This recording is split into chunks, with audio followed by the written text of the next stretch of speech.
It's on here now. The goalkeeper's beat, and South Africa have done Shagger Sport 2010.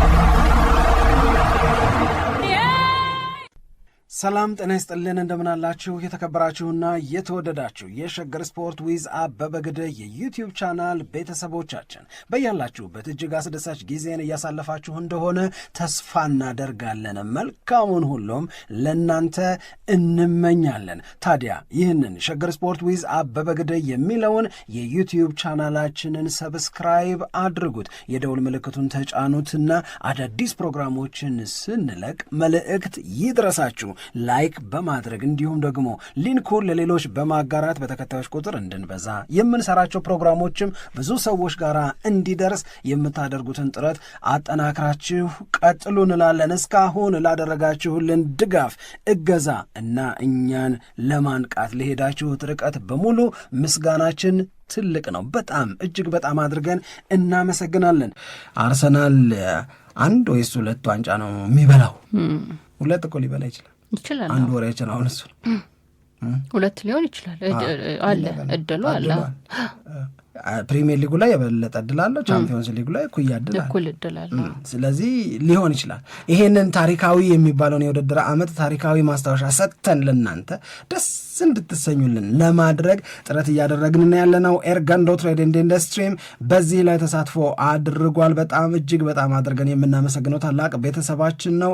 የዮጋ ማቶችን ያመርታል። አሁን ደግሞ እጅግ ዘመናዊ በሆነው ማሽን የሚመረተውን ፎልደብል ማት ወይም ተጣጣፊውን ምንጣፍ የአርሰናልን ሎጎ አርጎበት በእንኳን ደስ አላችሁ መልክ በክብር የእናንተ ስጦታ የእናንተ ማስታወሻ እንዲሆን ማቱ የአርሰናል ድሉ ማስታወሻነቱ ተጣጥሞ ልዩ ስሜትን ይፈጥሩባችኋል ይላል ኤርገንዶን። በጣም አድርገን የምናመሰግነው ታላቅ አጋር ታላቅ ቤተሰብ ነው። ክብር ይስጥልን ነው የምንለው። አድምቃችሁናል፣ ድመቁልን እንላለን። ደግሞ የአርሰናል ማሊያ አለ የለበሰው ሰው አለ አሁን እና በተለያየ ቦታ ሻምፒዮን የሚል ጽሁፍ ግን የለውም፣ 22 የሚል ጽሁፍ ግን የለውም። ስለዚህ ላለውም ጭምር ይሆናል ማለት ነው። አሁን የለበሰ ሰው አለ አርሰናል ማሊያ ብዙ ሰው። ይሄማ ሌላ ታሪካዊ ነው ብለናል። ያ ልጅ ነው ያሳዘነኝ 21 ትላንትና ያለ ቴዲ ነው በላ ነው ብሎ ጽፎ። ስለዚህ ትክክለኛውን የሸገር ስፖርት ዊዝ አበበ ግደይ የዩቲዩብ ቻናልን በቤተሰብነት መቀላቀል፣ ኮሜንት ሴክሽን ላይ ተሳትፎ ማድረግ ይኖርባችኋል ነው ምንለው። አሁን ወደ 3 ጉዳዮች እንሄዳለን። አንዱ አርሰናል ነው፣ አንዱ አሜሪካ ነው፣ አንዱ አንቸሎቲ። 3 የሚጣፍጥ ወሬ መረጭ። ለጩ ሻምፒዮኑ እናሽቃብጠው ወይስ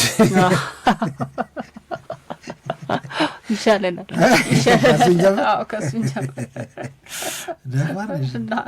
አሜሪካ እያለች እሺ፣ ከአርሰናል እንጀምር። ቀደም ሲል ያልነው ነገር ነው በዋናነት ይሄ የውድድር ዓመት ከተወሰነ ጊዜ በፊት የአርሰናል ደጋፊዎችም በአርሰናል ጉዳይ ሀሳብ የሚሰጡ ሰዎችም እናንተ ይሄ ቡድን 4 ዋንጫ ሊያሸንፍ ነው እንዴ የሚል እና የዋይኖት አስተያየት ሲሰጥ ነበር። ለምን አይሆንም እየተባለ ነበር። በኋላ በማንቸስተር ሲቲ በካራባኦ ካፕ ተሸነፈ፣ በሳውዝሃምፕተን በኤፍኤ ካፕ ተሸነፈ፣ ከ4 ወደ 2 ዝቅ አለ። ለሁለቱ ትልልቅ ክብሮች ግን ጫፍ ደርሷል። አርሰናል የራሱን እድል በሁለቱም ውድድሮች ራሱ ነው የሚወስነው። በፕሪሚየር ሊግም ቀሪዎቹን 2 ጨዋታዎች ማሸነፍ ነው፣ በቻምፒዮንስ ሊግም ፒኤስጂን ማሸነፍ ነው። እነዚህን በማድረግ ሻምፒዮን መሆን ይችላል። በአንድ ጊዜ የፕሪሚየር ሊግን ዋንጫ ከ22 ዓመት በኋላ በአንድ ጊዜ የቻምፒዮንስ ሊግን ዋንጫ ከታሪክ አሸንፎ አያውቅም ከሚባለው ጉዳይ ራሱን የሚያላቀቅበት በታሪክ ለመጀመሪያ ጊዜ የሚያሸንፍበት አጋጣሚ ሊፈጥር ይችላል ነው። ይሄ በጣም ስፔሻል ነው የሚሆነው ለአርሰናል። ስለዚህ ይሄንን በተመለከተ አርሰናል በእነዚህ ጨዋታዎች ላይ እንደው ቢያሻሽል እነዚህ እጁ ሊገቡ ያሉ እድሎች መልሰው እንዳይወጡ ማድረጊያ መንገድ ተብሎ የሚጠቀሰው ነገር አንዱ ምንድን ነው? አንድ ጎል አስተማማኝ አይደለምና እዛ ላይ ይስራ ነው።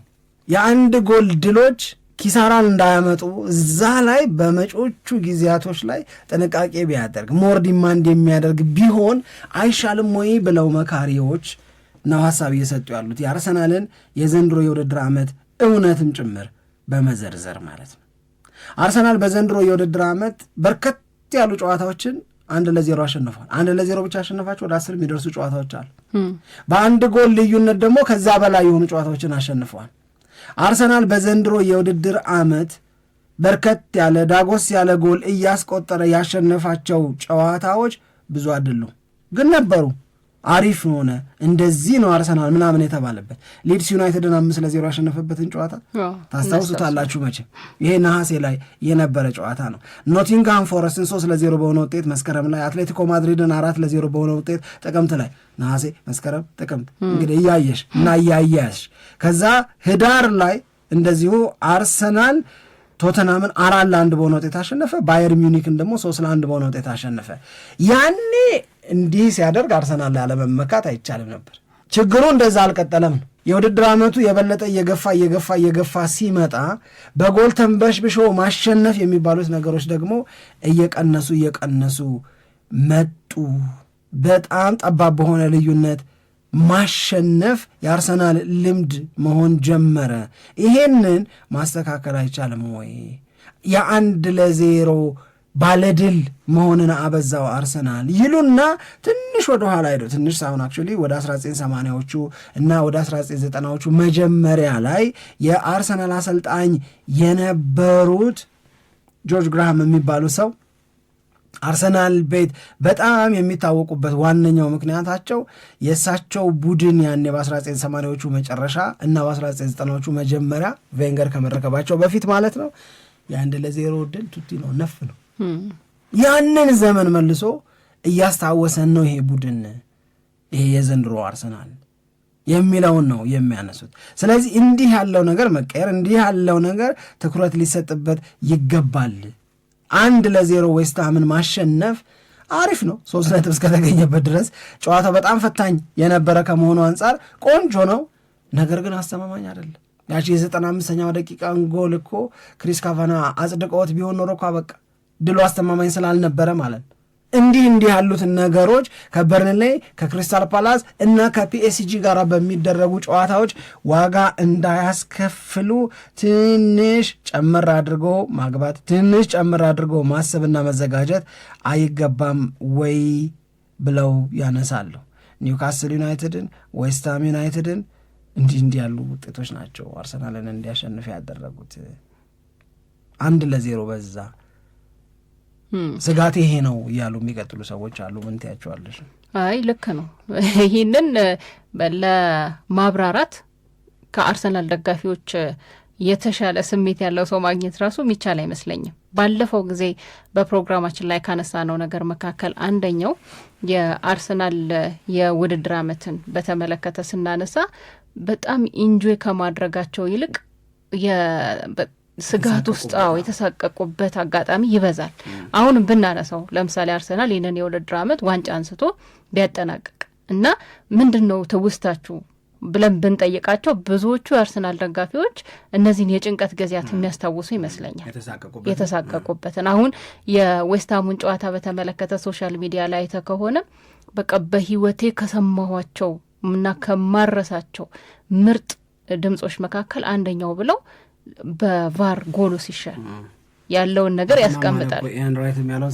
አዎ ከማርቲን ሉተር ኪንግ በቃ ያንን ድምጽ ነው በቃ በህይወት ያንን ንግግር አይ ሃቭ ኤ ድሪም ምናምን ብሎ ማርቲን ሉተር ኪንግ የተናገረውን ነገር በቃ የሚወደው ነገር ነው። ከዛ በኋላ አፍተር ሪቪው ያለው የዌስትሃም 19 ቁጥር እንደዚህ የሰራው ፋውል እንትን ሰርቷል፣ ጥፋት ሰርቷል ምናምን ያለው ከማርቲን ሉተር ኪንግ ንግግር ቀጥሎ በጣም በቃ ለጆሮዬ ጥዑም የሆነልኝ እሱ ነው ምናምን ብሏል። እና ሶሻል ሚዲያም ላይ ትሬንድ ነው አሁን አይቻለሁ። በጣም ብዙ ሰዎች በቃ በህይወቴ ማረሰው እና የሚያስደስተኝ ድምጽ ብለው ይህንን እያሉ ነው። ይሄ ያመጣው ዋነኛው ነገር 1-0 ውጤት ነው አይደል? 1-0 አንድ ጎል ላይ ብቻ የተንጠለጠለ አሳቃቂው ነገር ነው እና በብዙ ሁኔታዎች ውስጥ የታለፈ ነው። ግዴታ ደግሞ አርሰናል ማስተካከል ካለበት አሁንም በቀሪዎቹ ጨዋታዎች ላይ ያስፈልጋል ነገር ግዴታ ነው። ለምሳሌ የፓሪስ ሰን ጀርማን የዋንጫ ጨዋታ ብናነሳ ፓሪስ ሰን ጀርማን ብዙ ጎሎች ያስቆጥራል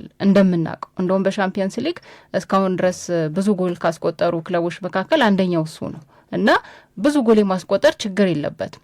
ስለዚህ በአንድ ጎል አስቆጥሮ ያችን ውጤት አስጠብቄ እስከ መጨረሻው ድረስ ቀጥላለሁ የሚለው አካሄድ ሚሰራ አይመስለኝም። እኔ በጣም ትልቅ ጥንቃቄ ይጠይቃል። ግን ኦሎፌ ሰደን አሁን ያንን መቀየርስ ይችላሉ አርቴታ እኮ እሱ ነው እኮ እሱ ደግሞ ሌላ ጥያቄ ነው። አሁን ይሄ ነገር ገብቶት ይሄ ነገር ተረድቶ ይሄን ነገር አምኖ ተቀብሎ ቀየራለሁ ሲል ሌላውን ጥንካሬ እንዳያጣስ ግን እስካሁን ደግሞ በጣም ቆንጆ ጥያቄ የሚያነሱ ሰዎች አሉ። እስካሁን ትንሽ መቀየር ነበረበት ነው እንጂ በቃ ግን አሁን ለሶስቱ ጨዋታዎች ነው እየመከሩት ያሉት።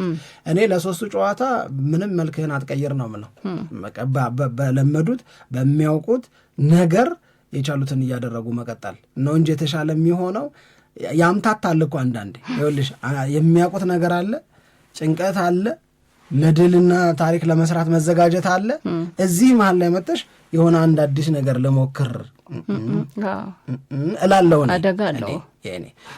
ስለዚህ ይሄኛው በቃ የአርሰናል የዘንድሮ መልኩ ይሄ ከሆነ በዚሁ ቢቀጥል ዋናው ድሉ ነው ለእኔ። አሁን እውነት ለመናገር ግን ሪስኩም ያን እዛው ድረስ ነው ብዬ እኮ ነው ያው ያቻውን የ1-0 ጉዳይ አሁን የትኛው ሪስክ ይበልጣል? 1-0 የምትወስጂው ሪስክ ይበልጣል ወይስ ነገር ለመቀየር ብለሽ የሚበላሽብሽ ነገር እየጋበስሽ ሊሆን ይችላል የምትይው ሪስክ ይበልጣል? ይሄንን መመዘን ነው። ግን አንድ በጣም የገረመኝ ነገር በርንሌ ጋር ለማሰኞ ጨዋታ ያለው ቤትፌር የሚባል አቋማሪ ድርጅት አርሰናል ይሄንን ጨዋታ 1-0 ነው የሚያሸንፈው ለሚሉ ሰዎች ትንሽ ነው የምከፍለው ብሏል። ስለዚህ አብዛኛው ግምት 1-0 ነው ያሸንፈው። ራሱ አቋማሪው ድርጅት እንደዛ ነው የሚሆነው ብሎ ነው የሚያምነው። ይኸውልሽ እንግዲህ አሁን አርሰናል ዋንጫ ሊያነሳ ነው። በርንሌ መውረዱን አረጋግጧል። አርሰናል በኤምሬትስ ስቴዲየም ነው የሚጫወተው። ስሜት በጣም ከፍ ባለበት ሰዓት ላይ ቤትፌር ያወጣው ነገር አርሰናል 1-0 ነው የሚያሸንፈው ለሚሉ ልክ ከሆናችሁ መሰጣችሁ ትንሽ ነው ብሏል። ኢቨን ፒኤስጂን 1-0 ነው የሚያሸንፈው ብትሉ መሰጣችሁ ትንሽ ነው ብሏል። አርሰናል 1-0 ሊያሸንፍ ይችላል። የ1-0 ቡድን ነው እያለሽ ነው እኮ በሌላ ነው እንደዛ እያለ ነው እንደዛ ነው። ይሄንን ትንሽ ማሰብ ዌስትፉልነስ ካለ እሱን አባካኝነቱን መቀነስ ምናምን ይፈልጋል። ስለዚህ ይኸውልሽ ዲፌንሲቭሊ ያላቸው ጥንካሬ በ1-0 ድሎቻቸው እንዳይጎዱ አድርጓቸዋል። ገባሽ? ዲፌንሲቭሊ ጠንካራ ስለሆነ ያንን ውጤት እያስጠበቁ ነው። ለዛ ነው አንደኛ የሆኑት አሁን በ2 ነጥብ ልዩነት የሚመሩት። ለዛ ነው ፋይናሊስት የሚሆኑት። ኦፍኮርስ እኔ ቻምፒዮንስ ሊግ ላይ ያለው ውጤታቸው በጣም የተሻለ ነው። ነገር ግን ይህንን ትሬንድ እኔ ቀስ ብለው በ2026-27 ቢቀይሩት የአርሰናል ደጋፊዎች አርሰናል ዋንጫ ከበላ በኋላ ምንድነው ትዝታችሁ ሲባል 1-0 እያሸነፍን የነበረን ሰቆቃ ይላሉ ብዬ አላስብ። ምንድነው ትዝታችሁ? ዋንጫው፣ ድሉ፣ ዋንጫው መብላታችን፣ የስሜቱን ውጣ ውረድ ምናምን ይላሉ። ሲቲ ያዘን ለቀቀን ምናምን ተስፋ መቁረጥ፣ እንደገና ተስፋ ማድረግ፣ እንደገና መጀገን ምናምን ይሄ ስሜቱ ውጣ ውረዱ ነው እንጂ 1-0 አስታውሶ የሚቆዝም አይኖርም። ይህንን የሚያደርግብሽ ማን ነው? የአርሰናል ያልሆነ ከአንቺ ጋር ብሽሽቅ ያለው ጉዳይ ያለ የብሽሽቅ ጉዳይ ያለው ሰው ሊያስታውስሽ ይሞክር ይሆናል። እናንተ አላቃችሁም እንዴ ዌስትሃምን እንዴት እንዳሸነፋችሁ እድሜ ለክሪስ ካቫና በሉ ምናምን ሊልሽ ይችላል። ይሄ ሁሉ አገር ልክ ነው ዳኛው ያደረጉት እያለ ገብቶሻል። ለዛ ሰውዬ ግድ የለውም ዓለም ልክ ነው ይበል ምን ይበል፣ ፋውል እኮ ፋውል ነው ይበል፣ ምንም አያገባውም። ዋናው አርሰናል ቤት ያለውን ደስታ ትንሽ አደብዝዞ እሱ ጋር የሚፈጠረውን ብሽቀት ትንሽ መጠኑ እንዲቀንስ ማድረግ ላይ ነው። እንደነዚህ ያሉ ሰዎች እየመዘዙ እያወጡ እንትን ሊሉሽ ይችሉ ይሆናል እንጂ የአርሰናል ደጋፊ ሆነሽ ቁዘማ የለም። ይህንን ድል ካደረግሽ በእኔ እምነት ነው እንጂ በኋላ ምናልባት የሚቀጥለው የውድድር ዓመት ላይ በዚሁ ነው መቀጥለው ካለ በልውበቷን አምጣ ምናምን ልትይ ትችያለሽ። ምን አድርገሽ ነው ግን እሱን የድል ከድል በኋላ ነው አሜሪኪ። እሺ ወደ አሜሪካ ስንሄድ ዓለም ዋንጫ ሊጀመር ነው። እኔ እኮ በጣም ያስደነግጠኛል አንዳንዴ። በጣም ቀረበ እኮ አሁን የእንግሊዝ ፕሪሚየር ሊግ እና የአውሮፓ ቻምፒዮንስ ሊግ ሊጠናቀቅ የቀረው 10 ምናምን ቀን ነው እኮ በቃ አንድ ላይ ለምን አናየውም? ሜይ 24 አይደለ? እንግሊዝ ፕሪሚየር ሊግ ዛሬ ስንት ነው በእነሱ? ዛሬ 14 ነው። ስለዚህ 10 ቀን በኋላ እንግሊዝ ፕሪሚየር ሊግ ያበቃል። 10 ምናምን ቀን በኋላ ደግሞ የአውሮፓ ቻምፒዮንስ ሊግ 16 ቀን በኋላ ያበቃል፣ ሜይ 30 ስለሆነ። ስለዚህ አለቀ በቃ። ከዛ የዓለም ዋንጫ ግን ይጀምራል። ዓለም ዋንጫ ከወር ያነሰ ጊዜ ነው የቀረው። አይገርምም? በጣም እና ዓለም ዋንጫ አሜሪካ እና ዶናልድ ትራምፕ ይሄ ንግግሬ አገሬ ላይ የሚያመጣው የዲፕሎማሲ ትካለ ይቅርታ ግን ምንድነው መሰለሽ ተፈርተዋል እና አሜሪካ ህዝብ ያጉላላሉ ሰው ያጎሳቁላሉ ተብሎ ተፈርተዋል። አሜሪካ በተለያየ ጊዜ ወደ ሀገሯ የሚመጡ የሚሄዱ የምትላቸውን ሰዎች በተመለከተ ህግ ታወጣለች፣ ፖሊሲ ታወጣለች፣ አሰራር ትዘረጋለች፣ ክልከላ ታበዛለች፣ በጣም ስትሪክት የሆነ ነገር ታደርጋለች እና ይሄ ባይኬድስ የሚል አይነት ስሜት የሚፈጥር ነው። ስፔሲፊካሊ ለምሳሌ አሁን ኢትዮጵያን ብትወስጂ ከዚህ በፊት አሜሪካ ሄደሽ ጎብኝቼ እመለሳለሁ ቤተሰብ ጠይቄ እመለሳለሁ ምናምን ስትይ መሄድሽን ካመኑበት የሚሰጡሽ የ2 ዓመት ቪዛ ነው።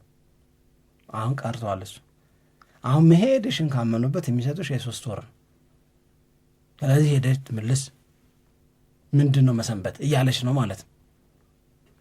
ከዛ ደግሞ እንደገና ቪዛ ለማግኘት የምትከፊው ክፍያ በጣም ከፍ እያለ ነው። እሱ የብርና የዶላር ምጣኔው በየጊዜው መለያየቱም ያመጣው ተጽዕኖ ነው። ከዛ እንደገና ደግሞ ወደ 50 የሚደርሱ ሀገሮች ላይ እንደውም ካሁን በኋላ እኔ ሀገር ስትሄዱ ብር አስይዛችሁ ነው የምትሄዱት አለች ቦንድ። ከዛ በቃ በዛ መሰረት ገንዘብ አስይዘሽ ነው ስትመለሺ ገንዘቡ የሚለቀቅልሽ። ስንት ዶላር ነው የምታስይዥው ኦፊሰሩ ነው የሚወስነው። ለልጆች አማውንት ተቀምጧል። ልጆች ይዞ ለሚሄድ ሰው ራሱ ሄጄ እመጣለሁ ለሚል ሰው አማውንቱ ተቀምጧል። ራሱ ሄጄ እመጣለሁ ለሚል ሰው ከዚህ በፊት ሄዶ በሰላም ተመልሶ ኦቨርስቴ ከሌለው እዛ ሄዶ ያጎደለው ነገር ከሌለው 5,000 10,000 በአብዛኛው ለብዙ ሰው 10,000 ዶላር ነው ዲፖዚት የምታረጊ። ደግሞ እነሱ አይቀበሉሽም እኮ የሆነ ሰው በሆነ ቦታ ያስገባልሻል እዛ የሚገባበት። ውጭ ሀገር አካውንት ካለሽ ራስሽ ታስገቢያለሽ። እዛ 3 ወር ቪዛ ይሰጥሻል። ስትመለሺ የገቢ ወጪውን ያዩና ያንን ዶላር በ1 ወር ጊዜ ውስጥ እንመለሳለን ነው ኮሚትመንቱ። ከተመለሽ ከ1 ወር በኋላ ይመለስልሽ ገንዘቡ። ሄደሽ የማታቂ ከሆነ ደግሞ 15,000 ዶላር አስቀምጭና ደርሰሽ ስትመለሺ በ1 ወር ጊዜ ውስጥ ይመለሳል። ግን 3 ወር ቪዛ ነው የሚሰጥሽ። አንዳንዴ 2 ዓመት መሆኑ የነበረው አድቫንቴጅ ምንድን ነው? በነዛ 2 ዓመት ውስጥ ድንገት መሄድ ማትሲበት አጋጣሚ ከሆነ ትጠቀሚበታለሽ። በ2 ዓመት ውስጥ መልቲፕል ቪዛ ነው መልቲፕል ኢንትሪ ነው ምናምን ብቻ ትጠቀሚበታለሽ። አሁን ዓለም ዋንጫ ላይ ሰው ቲኬት ገዝቶ አሜሪካ ሄዶ ብሔራዊ ቡድኑን ደግፎ ወይ እግር ኳስ ስለሚወድ እግር ኳስ ጨዋታን አይቶ ለመመለስ 15,000 ዶላር እንደገና ማስያዝ ይጠበቅብሃል ከተባለ ኳሱ ቢቀርስ የሚል ስሜት አይፈጥርም? በጣም ብዙ ገንዘብ ነው 15,000 ዶላር ዲፖዚት። በዛ ላይ እዛም ሄዶ ሰዎች የሚያወጧቸው ወጪዎች አሉ። እሱንም ታሳቢ ስታደርገው የሆነ የሚያሰለች ነገር ይፈጥራል። እግር ኳሱን ኢንጆይ እንዳታደርገው የሚያደርግ ነገር ነው ብዬ ነው ማስበው። በእርግጥ አገሯ ነው ግን ለራሷ ይጠቅማል ወይ? ይህንን ሁሉም ያምኑበታል ወይ? የነ ትራምፕ ጉዳይ ነው ወይ? እነሱ ሲቀየሩ የሚቀየር ነው ወይ? ዊል ሲ የወደፊቱን። ግን እነ ጃኒ ኢንፋንቲኖ የፊፋ ፕሬዚዳንት ግን በዚህ ጉዳይ በጣም እየለፉ ነው። በጣም እየለፉ ስለሆነ ትላንት እንደ ሰበር ዜና የተነገረው ነገር ምንድን ነው? 50 ሀገራት ላይ ጥየው የነበረውን ቦንድ አስቀምጡ ብር አስይዛችሁ ነው ሀገር የምትገቡት የሚለውን ነገር የዓለም ዋንጫ ትኬት ቫሊድ ላላቸው ሰዎች ትችዋለሁ አለች። አታሲዙም እናንተ ዝም ብላችሁ ገብታችሁ አይታችሁ ትመለሳላችሁ አለች። ገባሽ? አሁን ዓለም ዋንጫ ላይ የሚሳተፉም ይሄ ቦንድ የማስያዝ ገንዘብ አስይዞ ወደ አሜሪካ መግባት ግዴታ ውስጥ የነበሩ ዜጎች አሉ፣ አፍሪካዎቹም አሉ። አይ በቃ ለእናንተ የስቴዲየም መግቢያ ትኬቱን ከገዛችሁ ገንዘብ ሳታስይዙ መግባት ትችላላችሁ አሉ እነ ዶናልድ ትራምፕ።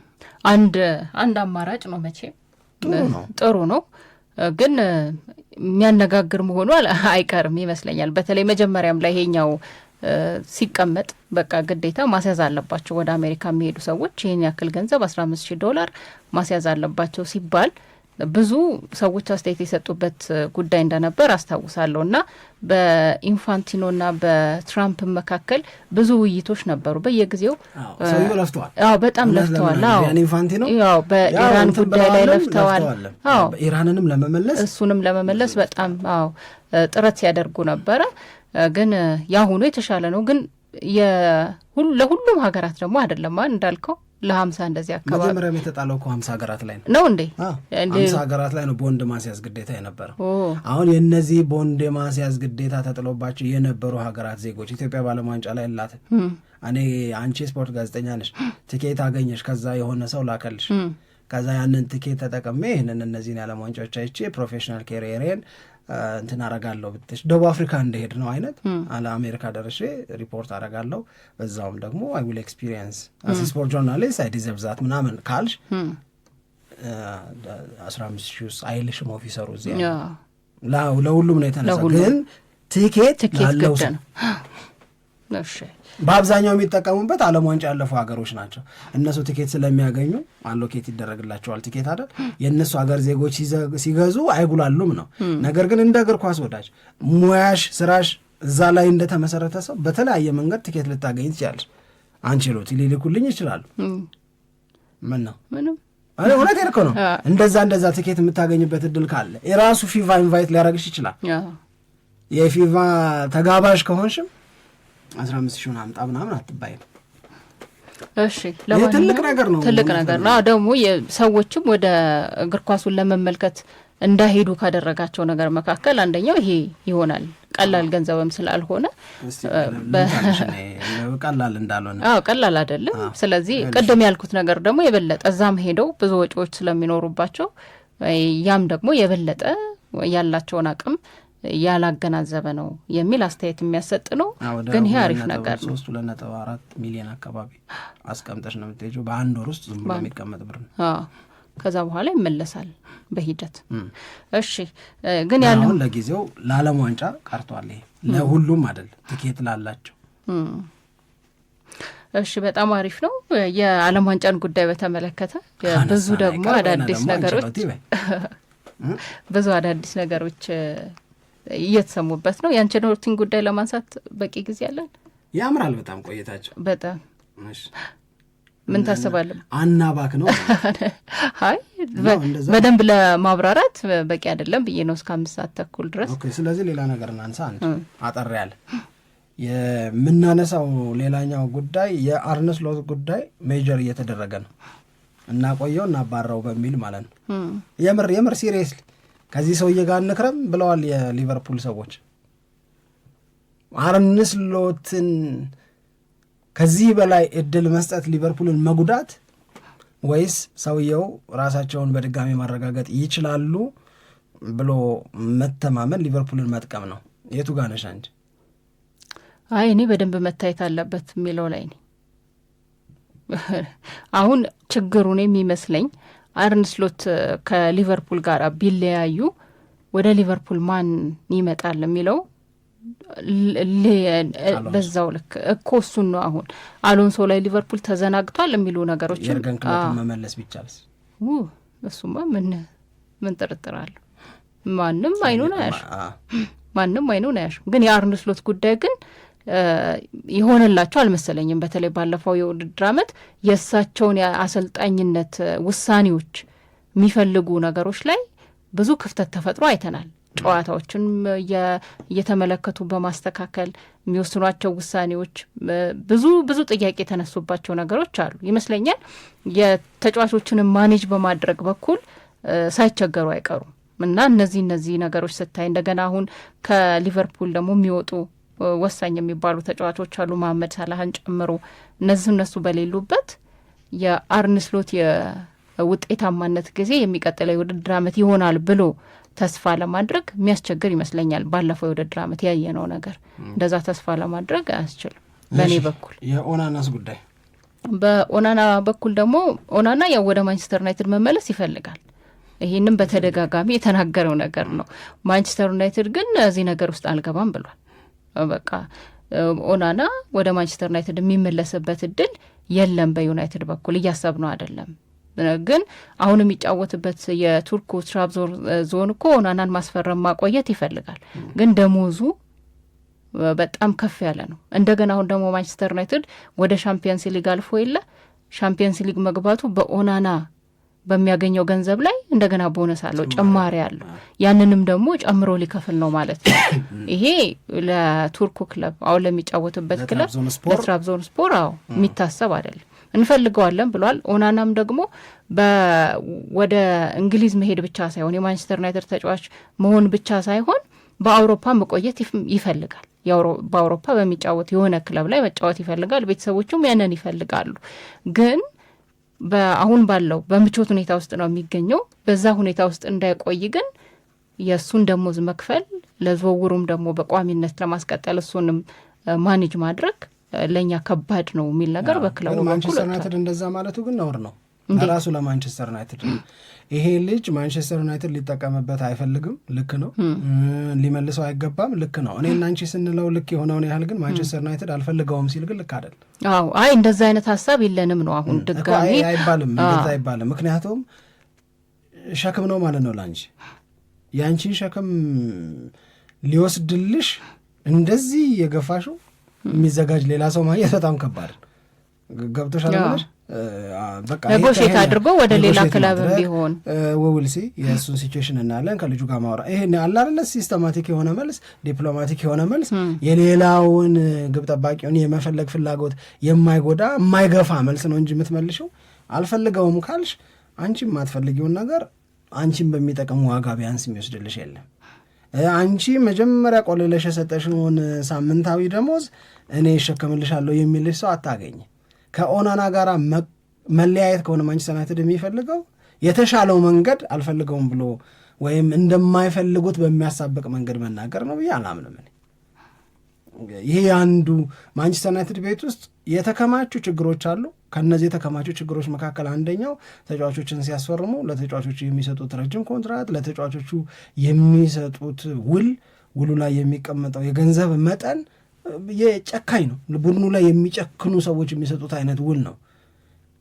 ለማሰናበት፣ ለመለያየት፣ ይብቃን ለመባባል የማይመች የማይረዳ አይነት ነገር ይሰጡና እነሱን ማሰናበት በጣም በጣም በጣም በጣም ከባድ የሆነ ከዛ ቁጭ ብለሽ እነዛ ልጆች ነው የምትለማመጭ። ኦናና ለትራብዞን ስፖርን ባይቀጥል የማንቸስተር ዩናይትድ ነው ፊፋ የሚያውቀው። ኦፊሻሊ ቲኤምኤሱ ላይ የትራንስፈር ሲስተሙ ላይ የሚታወቀው የማንቸስተር ዩናይትድ ተጫዋች መሆኑን ማንቸስተር ዩናይትድ ቁጭ ብሎም ቢሆን ገንዘቡን ይከፍለዋል። ግን ሲስተማቲካሊ መለያየት የምትፈልጊ ከሆነ በልጁ ጉዳይ ላይ ፍላጎት እንዲፈጠር ታደርጊያለሽ እንጂ አይሆንም።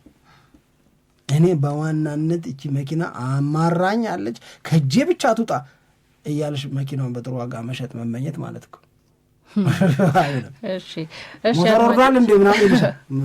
አይሆንም ባይለው ጥሩ። እሺ አድማጮቻችን አብራችሁን ስለነበራችሁ እናመሰግናለን። በያላችሁበት መልካም ቀን እንዲሆንላችሁ እንመኛለን። ኢትዮጵያ ለዘላለም ትኖር።